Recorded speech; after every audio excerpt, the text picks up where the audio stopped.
அனைத்து நல்ல உள்ளங்களுக்கும் வணக்கம் நண்பா. நாம் வீடியோவில் பார்த்திங்கன்னா இந்து சமய அறநிலையத்துறையில் பார்த்திங்கன்னா உங்களுக்கு வேகன்சி வந்துக்குது. அருள்மிகு சீனிவாச பெருமாள் கோயில்னு சொல்லி பார்த்திங்கன்னா சென்னை எழும்பூரில் இருக்குது. இந்த கோயிலில் பார்த்திங்கன்னா வேகன்சி வந்துச்சு. இது பார்த்திங்கன்னா நோட்டிஃபிகேஷன் ஃபுல் டீட்டெயில்ஸ் நாம் பார்த்தோம். இப்போ பார்த்திங்கன்னா விண்ணப்பம் பார்த்திங்கன்னா எப்படி பிளெயின்ட்டு பார்த்திங்கன்னா நம்ம புதுசுன்னு பார்த்திங்கன்னா இந்த வீடியோவில் கிளியராக நான் சொல்லியிருப்பேன்.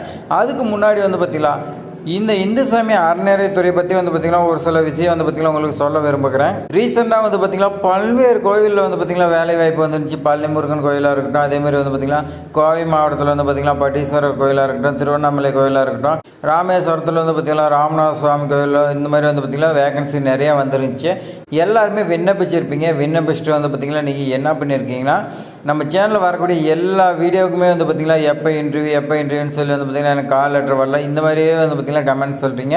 அவங்களுக்குலாம் பார்த்திங்கன்னா நான் என்ன சொல்கிறேன்னா, கவர்மெண்ட் தரப்புலேருந்து பார்த்திங்கன்னா எந்த ஒரு இது வரைக்கும் எந்த ஒரு அப்டேட்டுமே கொடுக்கல. அப்டேட் கொடுத்தா மட்டும்தான் நாம் பார்த்திங்கன்னா உங்களுக்கு தெரியப்படுத்துவோம். அதனால் நீங்கள் பார்த்திங்கன்னா கமெண்டில் பார்த்திங்கன்னா கேட்டு பார்த்திங்கன்னா ஒரு ப்ரோஜனம் இல்லை.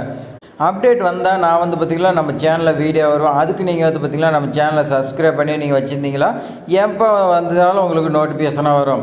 அதனால் பார்த்திங்கன்னா நீங்கள் கமெண்டில் பார்த்திங்கன்னா கேட்குறத கொஞ்சம் அவாய்ட் பண்ணிக்கங்க. இந்த அருள்மிகு சீனிவாச பெருமாள் கோயிலில் பார்த்திங்கன்னா எந்த ஒரு எக்ஸாமினேஷனுமே கிடையாது. இந்து சமய அறநிலையத்துறையில் பார்த்திங்கன்னா அசிஸ்டன்ட் வேகன்சி 6 வேகன்சி வந்துச்சு. அதுக்கு வீடியோ பார்த்திங்கன்னா நம்ம சேனலுக்கு இது பார்க்காதீங்க, போய் பாருங்கள். அருள்மிகு சீனிவாச கோயில் பார்த்திங்கன்னா எந்த ஒரு எக்ஸாமினேஷனுமே கிடையாது. நேர்முக தேர்வு மட்டும் தான் வச்சுருக்காங்க. இது விண்ணப்பிக்கிறதுக்கு பார்த்திங்கன்னா எந்த ஒரு அப்ளிகேஷனுமே ஃபீஸ் கிடையாது. அதனால் பார்த்திங்கன்னா எல்லாருமே விண்ணப்பிங்க. விண்ணப்பப்படி பார்த்திங்கன்னா எப்படி போஸ்ட் செய்யணும்னு அதை பார்த்திங்கன்னா தெளிவாக சொல்கிறேன். அதே மாதிரி பார்த்திங்கன்னா இது வரைக்கும் விண்ணப்பத்து எதுவுமே இன்ட்ரிவியூ வரலன்னு நீங்கள் பார்த்திங்கன்னா சொல்லிட்டு இருக்கலாம். திடீர்னு பார்த்திங்கன்னா அவங்க எப்போ வேணாலும் பார்த்திங்கன்னா இன்ட்ரிவியூ கால் லெட்டர் பார்த்திங்கன்னா அனுப்புவாங்க. இப்போ ரீசெண்டாக பார்த்திங்கன்னா என்ன சொல்லியிருக்காங்கன்னா, நீங்கள் விண்ணப்பிச்ச இப்போ எக்ஸாம்பிளுக்கு பார்த்திங்கன்னா பழனி முருகன் கோயில் எடுத்துக்கிட்டால் 1 லட்சம் விண்ணப்பம் வந்துக்குது. அதில் பார்த்திங்கன்னா 10,000 விண்ணப்பம் பார்த்திங்கன்னா நிராகரிச்சு 90,000 இருக்குது. அது பார்த்திங்கன்னா நீங்கள் அனுப்பக்கூடிய சர்டிஃபிகேட் எல்லாமே சரியாக்குதா அப்படின்னு பார்த்திங்கன்னா கவர்மெண்ட்டுக்கிட்ட இருக்கிற டேட்டா பஸ் இந்த மாதிரி பார்த்திங்கன்னா வச்சு செக் பண்ணுறாங்க. அதேமாதிரி பார்த்திங்கன்னா இனச்சுழற்சிலாம் இருக்குது. இந்த மாதிரி நிறையா விஷயம் இருக்குது. எல்லாமே பார்த்திங்கன்னா செக் பண்ணி தான் அவங்கள பார்த்திங்கன்னா இன்டர்வியூ கூப்பிட்றதா சொல்லி கொடுத்துருக்காங்க. அதுக்கு பார்த்திங்கன்னா ப்ராசஸ் பண்ணுறதுக்கு லேட் ஆகுன்னு சொல்லி கொடுத்துருக்காங்க. ஆனால் நம்ம பார்த்திங்கன்னா வெயிட் பண்ணி தான் பார்க்கணும் என்ன டீட்டெயில்ஸ் பார்த்திங்கன்னா கவர்மெண்ட் தரப்புலேருந்து அப்டேட் எப்போ வரும்னு. இப்போ வாங்க நம்ம பார்த்திங்கன்னா எப்படி விண்ணப்ப படிவம் புதுசான்னு பார்க்கலாம். இந்த விண்ணப்ப படிவத்தை பார்த்திங்கன்னா நான் டிஸ்கிரிப்ஷனில் கொடுக்குறேன். நீங்கள் பார்த்திங்கன்னா தேவைப்படுறீங்க டவுன்லோட் பண்ணி நீங்கள் பிரிண்ட் அவுட் எடுத்துக்கோங்க. அப்ளிகேஷன் ஃபார்ம்லேயே பார்த்திங்கன்னா உங்களுக்கு அருள்மிகு சீனிவாச பெருமாள் திருக்கோயில் பார்த்திங்கன்னா எல்என்பி கோவில் திரு எழும்பூர்னு சொல்லி பார்த்திங்கன்னா கொடுத்துருக்காங்க சென்னை மாவட்டத்தில். இந்த ரைட் சைடில் பார்த்திங்கன்னா ரீசெண்டாக எடுத்த பாஸ்போர்ட் சைஸ் ஃபோட்டோ ஒட்டிட்டு நீங்கள் பார்த்திங்கன்னா உங்களுடைய சைன் கேட்டிருக்காங்க சான்றப்பத்துடன். பாஸ்போர்ட் சைஸ் ஃபோட்டோ ஒட்டிட்டு உங்களுடைய ஃபோட்டோ மேலே பார்த்திங்கன்னா கிராஸாக உங்களுடைய சைன் பார்த்திங்கன்னா நீங்கள் போடுற மாதிரி இருக்கும். அடுத்து கீழே பார்த்திங்கன்னா பதவியின் பெயர் கேட்டிருக்காங்க.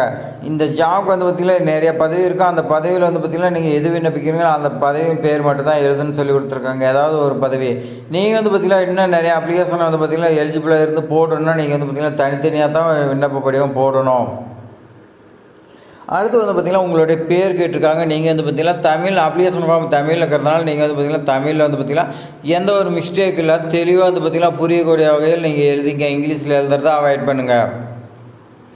அதே மாதிரி பார்த்திங்கன்னா தந்தை கணவர் பாதுகாவலர் பெயர்னு சொல்லி கொடுத்துருக்காங்க. உங்களுக்கு பார்த்திங்கன்னா தந்தை இருந்தால் அவங்க போடுங்க. அதே மாதிரி பார்த்திங்கன்னா கணவர்னா கணவர், மேரேஜ் ஆன பெண்கள் இருந்தால் அவங்க பார்த்திங்கன்னா கணவர் பெயர் போடலாம். அப்படி யாருமே எனக்கு பார்த்திங்கன்னா இல்லைனா பார்த்திங்கன்னா பாதுகாவலர் பெயர் போடலான்னு சொல்லி கொடுத்துருக்காங்க. அடுத்து பார்த்திங்கன்னா பிறந்த தேதி மற்றும் வயதுன்னு சொல்லி கேட்டிருக்காங்க. இதுக்கு பார்த்திங்கன்னா பள்ளி சான்றிதழ் நகல் பார்த்திங்கன்னா இணைக்கப்பன்னு சொல்லி கொடுத்துருக்காங்க. நீங்கள் போடக்கூடிய டேட் ஆஃப் பர்த்துக்கு பார்த்திங்கன்னா ப்ரூஃப் வைக்கணும். அது பார்த்திங்கன்னா டேட் ஆஃப் பர்த் எழுதிட்டு கரண்டில் உங்களுக்கு என்ன வயசோ அதை பார்த்திங்கன்னா பக்கத்தில் எழுதிங்க. பாலினம் பார்த்திங்கன்னா ஆனா பெண்ணாங்கிறத நீங்கள் கொடுத்துங்க. அடுத்து பார்த்திங்கன்னா உங்களுடைய நிரந்தர முகவரி பார்த்திங்கன்னா பர்மனெண்ட் அட்ரஸ் கேட்டிருக்காங்க. அடுத்து பார்த்திங்கன்னா ஆதார் அட்டையில் பார்த்திங்கன்னா ஆதார் நம்பருக்கும் அந்த நம்பர் எழுதிங்க. அதுக்கு அந்த சர்டிஃபிகேட் பார்த்திங்கன்னா வைக்கணும் ஆதார் அட்டை. அடுத்து மொபைல் நம்பர் பார்த்திங்கன்னா வைக்கணும். மொபைல் நம்பர் பார்த்திங்கன்னா கரெக்டாக கொடுங்க. ஏன்னா இப்போலாம் பார்த்திங்கன்னா டெக்னாலஜி வளர உங்களுக்கு பார்த்திங்கன்னா இன்ட்ரிவியூ கால் லெட்டர் பார்த்திங்கன்னா நீங்கள் கொடுக்கக்கூடிய மொபைல் நம்பருக்கு பார்த்திங்கன்னா மெசேஜ் வரும். இன்ட்ரிவியூ கால் லெட்டர் அனுப்புவாங்க அனுப்ப மாட்டாங்க. ஆனால் மெசேஜ் வந்துச்சுன்னா நீங்கள் பார்த்திங்கன்னா இன்ட்ரிவியூ கலந்துக்கிறதுக்கு இதெல்லாம் பார்த்திங்கன்னா ஒரு யூஸ்ஃபுல்லு. ஏன்னா அங்கன்வாடி சத்துணவு வேலைக்கு இப்போ பார்த்திங்கன்னா அங்கன்வாடிக்கு ரீசெண்டாக எல்லாமே பார்த்திங்கன்னா மெசேஜ் தான் அனுப்பிட்டு இருக்காங்க. அடுத்து உங்களுடைய மெயில் ஐடி பார்த்திங்கன்னா எழுதிங்க. அடுத்து மதம் பார்த்திங்கன்னா கேட்டிருக்காங்க. சாதி சான்றிதழ் நகலில் பார்த்திங்கன்னா எப்படி இருக்குதோ நீங்கள் அதுபடி பார்த்திங்கன்னா எழுதிங்க. அடுத்து வந்து பார்த்திங்கன்னா விண்ணப்பத்தார் வந்து பார்த்திங்கன்னா நீங்கள் ஏஜ் லிமிட் வந்து பார்த்திங்கன்னா 18லேருந்து 45 வயசுக்குள்ளே தான் இருக்குன்னு சொல்லி கொடுத்துறேன். கல்வி தகுதி வந்து பார்த்திங்கன்னா அந்தந்த போஸ்டிங்க்கு வந்து பார்த்திங்கன்னா என்ன குவாலிஃபிகேஷனை டிக்ளேர் பண்ணிக்கிறீங்களோ அந்த போஸ்டிங் வந்து பார்த்திங்கன்னா நீங்கள் எழுதிங்க. அடுத்து வந்து பார்த்திங்கன்னா வேறு தகுதி ஏதாவது இருந்துச்சுன்னா நீங்கள் வந்து பார்த்திங்கன்னா எழுதிக்கலாம், இல்லைனா விட்டலாம். அடுத்து நன்னடத்தை சான்றிதழ் வந்து பார்த்திங்கன்னா நீங்கள் லாஸ்ட்டாக இப்போ ஸ்கூல் தான் முடிச்சிக்கிறீங்கன்னா அங்கே கொடுத்துருப்பாங்க அதுங்களாம். அப்படின்னா நீங்கள் காலேஜில் லாஸ்ட்டாக முடிச்சிங்களா அந்த காலேஜில் வந்து பார்த்திங்கன்னா நன்னடத்தை சான்றிதழ் கான்டாக்ட் சர்டிஃபிகேட்னு வந்து பார்த்திங்கன்னா ஒன்று கொடுத்துருப்பாங்க. அதை வந்து பார்த்திங்கன்னா கேட்குறாங்க. நாம் வந்து பார்த்திங்கன்னா தேவைன்னு சொல்லி வந்து பார்த்திங்கன்னா நிறைய தூக்கி எஞ்சிருக்கலாம் பண்ணியிருக்கலாம். ஆனால் இப்போ வந்து பார்த்திங்கன்னா கேட்குறாங்க.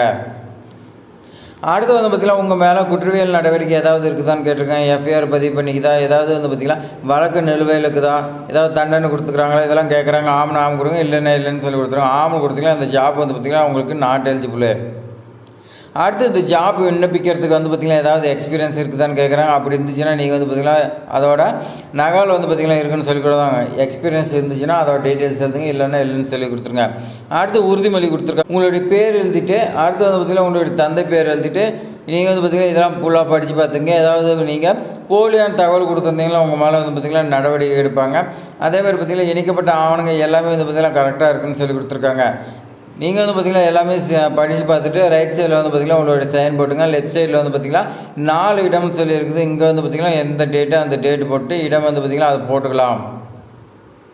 அடுத்து என்னென்ன சர்டிஃபிகேட் கேட்குறாங்கன்னா பிறந்த தேதி வந்து பார்த்திங்கன்னா சரி பார்க்குறதுக்கு பள்ளி சான்றிதழ் நீங்கள் மார்க் ஷீட் வைக்கலாம், அப்படி இல்லைனா டிசி வைக்கலாம்னு சொல்லி கொடுத்துறேன். அப்படி இல்லைனா பிறப்பு சான்றிதழ் வைக்கலாம். அடுத்து ஆதார் அட்டை நகல் கேட்குறாங்க, சாதி சான்றிதழ் கேட்குறாங்க. நீங்கள் வந்து பார்த்திங்கன்னா இந்து மதத்தை சார்ந்தவரான்னு நிரூபிக்கிறதுக்கு சாதி சான்றிதழ் கேட்குறாங்க. அதேமாதிரி பார்த்திங்கன்னா கல்வி சான்றிதழ் வந்து பார்த்திங்கன்னா கேட்குறாங்க. நன்னடத்தை சான்றிதழ் வந்து பார்த்திங்கன்னா கேட்குறாங்க. அடுத்து அனுபவ சான்றிதழ் அதாவது வந்து பார்த்திங்கன்னா எக்ஸ்பீரியன்ஸ் இருந்துச்சுன்னா அதுக்கான சர்டிஃபிகேட் கேட்குறாங்க. அதேமாதிரி பார்த்திங்கன்னா 35 ரூபாய்க்கு வந்து பார்த்திங்கன்னா நீங்கள் போஸ்ட் ஆஃபீஸில் வந்து பார்த்திங்கன்னா நீங்கள் ஸ்டாம்ப் வாங்கி ஒட்டி அனுப்புன்னு சொல்லி கொடுத்து அதேமாதிரி பார்த்திங்கன்னா இதெல்லாம் ஒரு சில நிபந்தனை கொடுத்துருக்கோம். அது என்னன்னு பார்த்திங்கன்னா விண்ணப்பத்தார் வந்து பார்த்திங்கன்னா 18லேருந்து 45 வயசுக்குள்ள இருக்கணும், இந்து மதத்தை சார்ந்திருக்கணும். அதேமாதிரி பார்த்திங்கன்னா இந்த லாஸ்ட் டேட்டுக்கு அப்புறமேட்டுக்கு வர அப்ளிகேஷன் ஃபார்ம்லாம் நிராகரிக்கப்பன்னு சொல்லி கொடுத்துருக்காங்க. அதேமாதிரி இந்த கல்வி தகுதி சாதி சான்றிதழ் நகல்லாம் வந்து பார்த்திங்கன்னா எல்லாமே நீங்கள் வைக்கணும்னு சொல்லி கொடுத்துருக்காங்க. விண்ணப்பத்தார் வந்து பார்த்திங்கன்னா வயது சான்றிதழ் நீங்கள் டிசி வைக்கலாம்னு சொல்லி கொடுத்துருக்காங்க. விண்ணப்ப சான்றிதழ் வந்து பார்த்திங்கன்னா நீங்கள் விண்ணப்பத்தை முழுமையாக பூர்த்தி செஞ்சுருக்கணும், அப்படி இல்லைனா நிராகரிக்கப்பட்டு சொல்லி கொடுத்துருவாங்க. தேர்ந்தெடுக்கப்பட்ட பணியாளர் வந்து பார்த்திங்கன்னா உபயோகிகளுக்கு வந்து பார்த்திங்கன்னா எப்போ வேணாலும் ட்ரான்ஸ்ஃபர் பண்ண அதுக்கெல்லாம் நீங்கள் வந்து பார்த்திங்கன்னா சம்மந்தம் தெரிவிக்குன்னு சொல்லி கொடுத்துருவோம். அது வந்து பாரு பகல் காவலர் இரவு காவலர் பணியிடம் வந்து பார்த்திங்கன்னா சுழற்சி முறையில் இருக்கும். ஒருத்தர் பகல் பார்த்தா ஒருத்தர் நைட்டு பார்க்குறீங்க பகல், இந்த மாதிரி வந்து பார்த்திங்கன்னா மாறி இருக்குன்னு சொல்லி கொடுத்துருக்காங்க. பணிக்கு தேர்வாக விண்ணப்பத்தார் வந்து பார்த்திங்கன்னா உங்களுடைய எல்லைக்குட்பட்ட போலீஸ் ஸ்டேஷன் இருக்கும். அந்த போலீஸ் ஸ்டேஷனில் வந்து பார்த்திங்கன்னா உங்கள் மேலே எந்த ஒரு குற்ற நடவடிக்கையும் இல்லை, எஃப்ஐஆர் இல்லைன்னு நீங்கள் வந்து பார்த்திங்கன்னா என்ஓசி வாங்கிட்டு வரணும்னு சொல்லி கொடுத்துறோம். அதேமாதிரி வந்து பார்த்திங்கன்னா மெடிக்கல் சர்டிஃபிகேட் உடல் தகுதி சான்றிதழ்லாம் வாங்கிட்டு வரணும்னு சொல்லி கொடுத்துறோம். உங்களுக்கு போஸ்டிங் கொடுத்தா மட்டும். அடுத்து வந்து பார்த்திங்கன்னா விண்ணப்பங்களை அனுப்பும்போது வந்து பார்த்திங்கன்னா மேலுரையின் மீது பதவியின் பெயர் வந்து பார்த்திங்கன்னா குறிப்பிட்ட எந்த பதவிக்கு விண்ணப்பிக்கிறீங்களோ அதை வந்து பார்த்திங்கன்னா போஸ்ட் அனுப்பும் மேலே வந்து பார்த்திங்கன்னா எழுதி அனுப்புன்னு சொல்லி கொடுத்துருக்காங்க. இந்த ஜாப் வந்து பார்த்திங்கன்னா நேரில் கொடுக்கலாம், அப்படி இல்லைனா போஸ்ட் ஆஃபீஸ் மூலிமா அனுப்பலாம்னு சொல்லி கொடுத்துருவாங்க. நேர்முக தேர்வுக்கு வந்து பார்த்திங்கன்னா கலந்துக்கிறதுக்கு எந்த ஒரு பயணப்படியும் கொடுக்க மாட்டேன்னு சொல்லி கொடுத்துறாங்க. விண்ணப்பத்தார் வந்து பார்த்திங்கன்னா விண்ணப்பத்தில் வந்து பார்த்திங்கன்னா குறிப்பிட்ட கல்வி தகுதி மற்றும் பிற தகுதிக்குரிய ஆவணம் எல்லாமே நேர்முக தேர்வில் ஒரிஜினல் கொண்டு வரணும்னு சொல்லி கொடுத்துருக்காங்க. நீங்கள் தெரியக்கூடிய எல்லா தகவலுமே வந்து பார்த்திங்கன்னா கரெக்டாக இருக்குன்னு, தப்பாக ஏதாவது போலியாக இருந்துச்சுன்னா உங்கள் மேலே நடவடிக்கை எடுக்கப்படணும்னு சொல்லி கொடுத்துருக்காங்க. உங்களுடைய சான்றிதழ் எல்லாமே வந்து பார்த்திங்கன்னா அதாவது கவர்மெண்ட் டேட்டா பேஸில் வந்து பார்த்திங்கன்னா செக் பண்ணணுன்னு தான் சொல்லி கொடுத்துருக்காங்க. நீங்கள் பூர்த்தி செய்யப்பட்ட விண்ணப்பத்தை வந்து பார்த்திங்கன்னா லாஸ்ட் டேட் 8/6/2025 மாலை 5:45 நீங்கள் வந்து பார்த்திங்கன்னா அவங்களுக்கு அனுப்பியிருக்குன்னு சொல்லி கொடுத்துருக்காங்க. அதுக்கு முன்னாடியே 2 நாளைக்கு அனுப்புங்க. நேரில் கொடுக்குறீங்க வந்து பார்த்திங்கன்னா 8ஆம் தேதியாக கொண்டு போய் கொடுக்கலாம். லாஸ்ட் டைமில் வந்து பார்த்திங்கன்னா போஸ்ட் அனுப்புனீங்களா அவங்களுக்கு போய் சேராது. இது மாதிரி பயனுள்ள தகவலில் வந்து பார்த்திங்கன்னா நம்ம சேனலில் உங்களுக்கு வந்து பார்த்திங்கன்னா தொடர்ந்து அப்டேட்டாக இருக்கட்டும், நோட்டிஃபிகேஷனாக இருக்கட்டும், எப்படி விண்ணப்பம் பூர்த்தி செய்கிறது எல்லாமே வந்து பார்த்திங்கன்னா உங்களுக்கு கொடுத்துட்டு வந்துட்டு இருக்கிறோம். ஆனால் நீங்கள் வந்து பார்த்திங்கன்னா நம்ம சேனலில் வந்து பார்த்திங்கன்னா இன்னும் சப்ஸ்கிரைப் பண்ணாமல் பார்த்துட்டு இருக்கிறீங்க. சப்ஸ்கிரைப் பண்ணிவிட்டு பாருங்கள் நண்பா. Thanks for watching.